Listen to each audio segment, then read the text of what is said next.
Bismillahirrahmanirrahim. Assalamualaikum warahmatullahi wabarakatuh. Senang sekali hari ini rasanya saya bisa menyapa teman-teman mahasiswa melalui virtual Pesmadin yang semoga nanti apa yang saya sampaikan membawa manfaat untuk teman-teman semuanya. Sebelumnya, mari kita mengucapkan syukur alhamdulillah kehadirat Allah SWT yang telah melimpahkan begitu banyak kenikmatan kepada kita semua. Namun kita sebagai manusia justru kadang lupa akan nikmat-nikmat tersebut.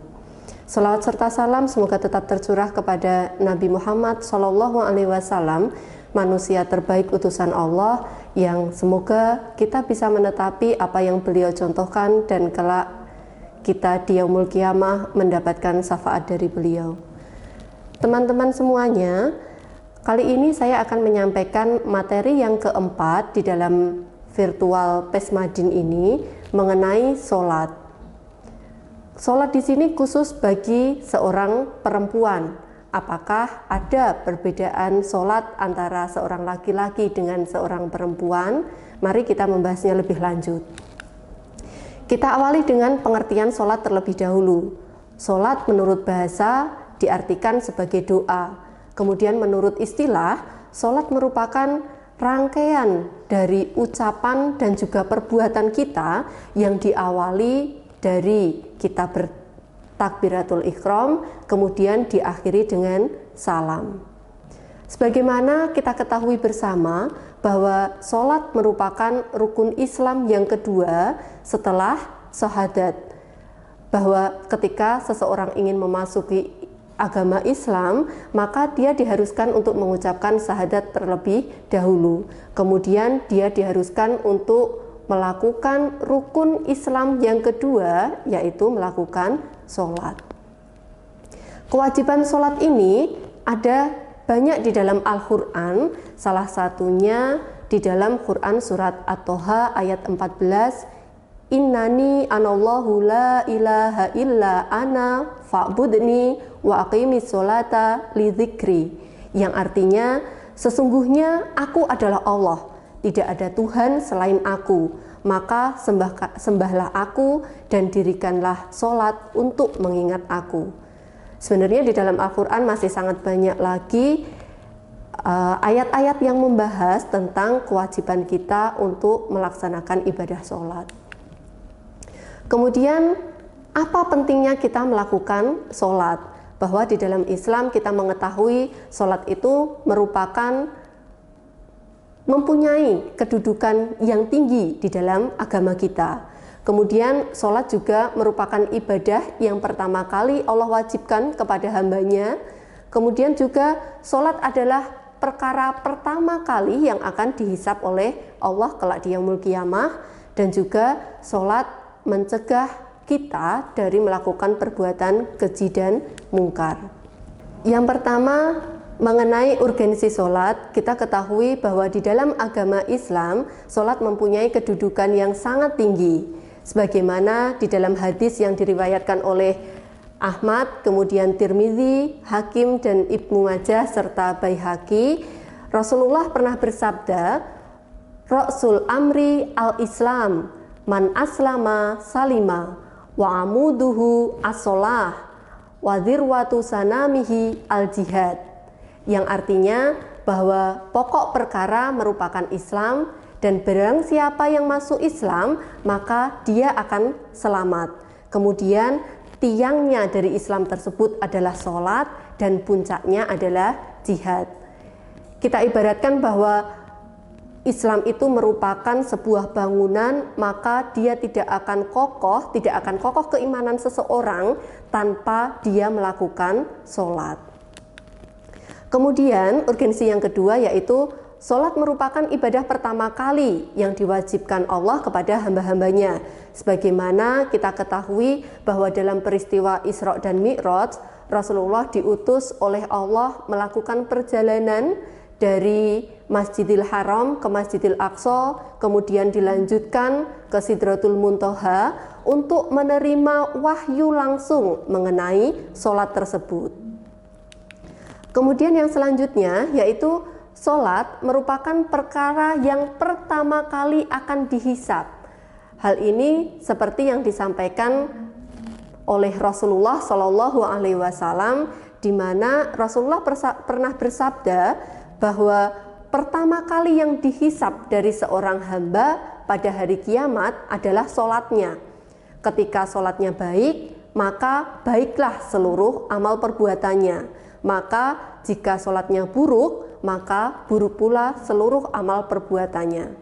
Maka ketika kita tidak melakukan sholat atau kita meninggalkan sholat, maka bisa dipastikan amalan-amalan perbuatan kita akan mengarah kepada keburukan.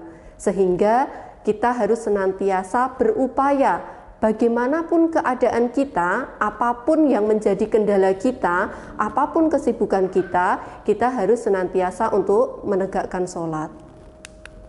Kemudian yang keempat, urgensinya yaitu sholat dapat mencegah dari perbuatan yang keji dan juga mungkar. Ini tentunya ayat yang sudah sangat familiar bagi teman-teman. Di dalam Quran surat Al-Ankabut ayat 45, Inna sholata tanha anil fahsyai wal mungkar, bahwa sesungguhnya sholat itu bisa mencegah dari perbuatan yang keji dan juga mungkar. Insya Allah ketika seseorang sholatnya baik, maka ketika dia ada hasrat di dalam hatinya untuk melakukan sesuatu yang buruk, maka dia akan ingat dan tidak akan melakukan hal tersebut. Kemudian apa saja syarat wajib sholat? Ini masih sama antara laki-laki dan juga perempuan, bahwa syarat wajib sholat itu dia harus beragama Islam, karena orang yang tidak beragama Islam tentunya tidak diwajibkan untuk sholat. Kemudian orang yang berakal, bahwa orang yang gila, kemudian orang yang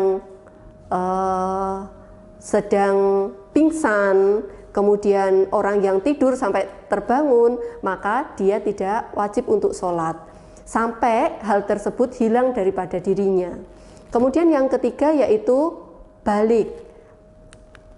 Balik di sini berbeda antara seorang laki-laki dan juga perempuan, bahwa baliknya seorang perempuan itu ditandai dengan keluarnya darah haid. Kemudian yang selanjutnya yaitu syarat sahnya sholat. Yang pertama yaitu mengetahui masuknya waktu sholat. Kita tidak bisa melakukan sholat ketika ternyata belum masuk waktu sholat. Seumpama contohnya, oh biasanya sholatnya jam 12 kurang seperempat. Oh ya udah ini 12 kurang 20, kan tinggal sebentar lagi, tinggal 5 menit aja. Ya udah saya tak sholat. Saking semangatnya dia sholat sebelum waktunya. Hal ini tidak diperbolehkan. Karena di dalam Quran surat An-Nisa ayat 103 sudah dijelaskan bahwa sebenarnya sholat itu ada ketentuan waktunya bagi orang-orang yang beriman. Kemudian syarat sah yang kedua yaitu ia harus suci dari hadas, baik itu hadas kecil maupun hadas besar. Kemudian yang selanjutnya yaitu suci dari najis. Najis di sini bisa dari badannya, kemudian dari pakaiannya, dari tempat untuk melakukan dia sholat, maka semuanya harus suci dari najis. Ini sebagaimana yang telah Allah firmankan di dalam Quran surat Al-Mudaththir ayat 4, bahwa wasiyabaka fatohhir, dan pakaianmu bersihkanlah. Maksudnya di sini ketika kita mau melakukan sholat maka harus suci, baik itu badan kita, pakaian kita, dan juga tempat kita. Kemudian yang selanjutnya yaitu menutup aurat. Ini di dalam Quran surat Al-A'raf ayat 31, Allah telah berfirman bahwa hai anak Adam, pakailah pakaianmu yang indah di setiap memasuki sholat. Kata zinah di sini artinya perhiasan. Kemudian Ibnu Abbas menafsirkan bahwa yang dimaksud perhiasan di sini adalah pakaian. Kemudian maksud dari masjid di sini adalah ketika kita melakukan sholat. Jadi ketika kita mau melakukan sholat maka kita harus menutupi tubuh kita dengan pakaian, atau dengan kata lain yaitu kita harus menutup aurat kita. Kemudian yang selanjutnya yaitu menghadap kiblat. Para fuqaha sepakat bahwa menghadap kiblat adalah salah satu syarat sahnya sholat. Sebagaimana di dalam surat Al-Baqarah ayat 144, Allah berfirman yang artinya, dan dari mana saja kamu keluar, maka palingkanlah wajahmu ke arah Masjidil Haram. Sesungguhnya ketentuan itu benar-benar sesuatu yang hak dari Tuhanmu, dan Allah sekali-kali tidak lengah dari apa yang kamu kerjakan. Kemudian, ini adalah perbedaan sholat yang terdapat pada laki-laki dan juga perempuan. Ada beberapa tempat perbedaannya. Yang pertama yaitu gerakan-gerakan sholat ketika ruku dan juga sujud, kemudian dari bacaannya, cara melafalkan bacaannya, kemudian juga dari cara bagaimana ketika ada imam yang melakukan kesalahan pada waktu melakukan sholat, kemudian juga bagaimana aurat seorang laki-laki dan perempuan ketika dia sedang sholat, kemudian dalam hal mengumandangkan azan seperti apa, dan juga bagaimana posisi imam perempuan ketika dia sedang mengimami sholat berjamaah. Yang pertama yaitu perbedaan sholat antara laki-laki dan juga perempuan dalam hal ruku dan juga sujud. Laki-laki disunahkan untuk mengangkat siku tangannya agak lebar gitu ya, kemudian dia harus mengangkat tangannya tersebut sehingga jauh dari lambungnya dan juga perutnya dan juga kedua pahanya. Ini berbeda dengan seorang perempuan. Seorang perempuan disunahkan untuk merapatkan atau menghimpit siku tangannya agar ia lebih dekat dengan lambungnya dan juga perut serta pahanya. Ini yang membedakan. Jadi kalau laki-laki agak diangkat gitu, tapi kalau perempuan justru didekatkan, dihimpit gitu ya.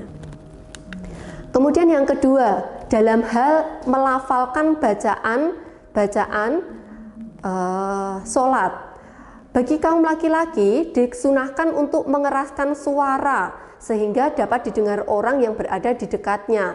Tentu saja ini pada tempat-tempat yang disunahkan untuk mengeraskannya, seperti mengucapkan amin contohnya. Kemudian bagaimana dengan seorang perempuan? Seorang perempuan seharusnya melirihkan suaranya ketika melaksanakan sholat pada saat dia sholat tetapi ada seseorang yang bukan mahramnya. Kemudian ketika sholat maghrib, isya dan subuh yang biasanya dikeraskan suaranya, maka dia tidak disunahkan untuk mengeraskan suara pada waktu-waktu tersebut. Kemudian di dalam Quran surat Al-Ahzab ayat 32 juga disampaikan bahwa maka janganlah kamu tunduk.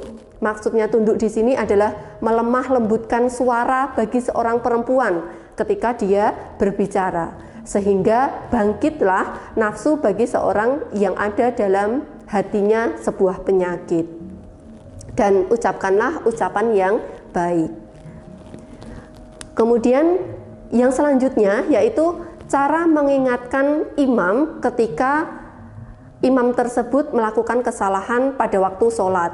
Bagi seorang laki-laki, seperti umumnya kita ketahui bahwa ketika ada imam yang salah di dalam sholatnya, seumpama dia harusnya tasyahud awal, kemudian dia berdiri gitu, kemudian jamaah laki-laki mengucapkan tasbih secara keras. Kemudian bagaimana jika itu dilakukan seorang perempuan? Ketika mengetahui ada imam yang salah seperti itu, maka seorang perempuan tidak perlu mengucapkan tasbih sebagaimana laki-laki, tetapi dia hanya menepukkan tangan kanannya ini kepada punggung tangan kirinya. Jadi diceblek gini ya. Nah, ini cara mengingatkan kaum perempuan ketika ada imam yang mengalami kesalahan di dalam sholat. Kemudian juga auratnya ketika sholat, laki-laki itu antara pusar dan juga lututnya. Ketika dia sudah menutup aurat tersebut, tentunya sudah sah sholatnya. Tetapi hal ini ketika dihadapkan pada asas kepatutan, kemudian asas kesopanan, meskipun ini sudah sah ya, tapi biasanya agar orang lebih sopan ketika sholat, maka dia menutup seluruh tubuhnya. Kalau laki-laki biasanya pakai baju, kemudian pakai sarung atau celana gitu. Kemudian bagi perempuan, apa aurat perempuan ketika sedang sholat? Ini seperti halnya ketika seorang perempuan dengan mahram yang bukan mahramnya, yaitu dia harus menutup seluruh tubuhnya kecuali wajah dan kedua telapak tangannya. Meskipun dalam aurat ini terdapat perbedaan para ulama mengenai diperbolehkannya tidak menutup wajah dan juga telapak tangan. Kemudian dalam hal mengumandangkan azan, bagi seorang laki-laki sebelum ia melaksanakan sholat maka disunahkan untuk mengumandangkan azan. Tetapi bagi seorang perempuan tidak disunahkan untuk melakukan hal tersebut, meskipun ketika ia melakukannya dengan catatan dengan suara yang lirih itu tidak apa-apa. Tetapi ini bisa jatuh dalam haram ketika ia mengucapkannya dengan suara yang keras, kemudian dapat menimbulkan fitnah bagi orang yang mendengarkannya. Kemudian yang selanjutnya yaitu bagaimana posisi imam perempuan pada sholat berjamaah. Ini didasarkan pada hadis bahwa Aisyah dan Ummu Salamah, dulu Aisyah pernah mengimami para wanita dan beliau berdiri sejajar dengan mereka ketika melaksanakan sholat wajib. Jadi ketika perempuan itu dalam sholat berjamaah, kalau ada laki-lakinya seperti biasanya ya, berarti laki-laki di depan kemudian perempuan di belakang. Tetapi bagaimana jika yang sholat tersebut semuanya perempuan? Maka imamnya berada di shaf yang pertama, kemudian dia berada di tengah-tengah dari jamaahnya sejajar, baru nanti dilanjutkan dengan shaf-shaf yang lain, perempuan-perempuan yang lain. Ini yang bisa saya sampaikan, semoga bermanfaat untuk teman-teman Pesmadin dan umumnya mahasiswa seluruh FEBI IAIN Surakarta. Semoga ada manfaat yang bisa diambil dari sini. Saya akhiri dulu. Wassalamualaikum warahmatullahi wabarakatuh.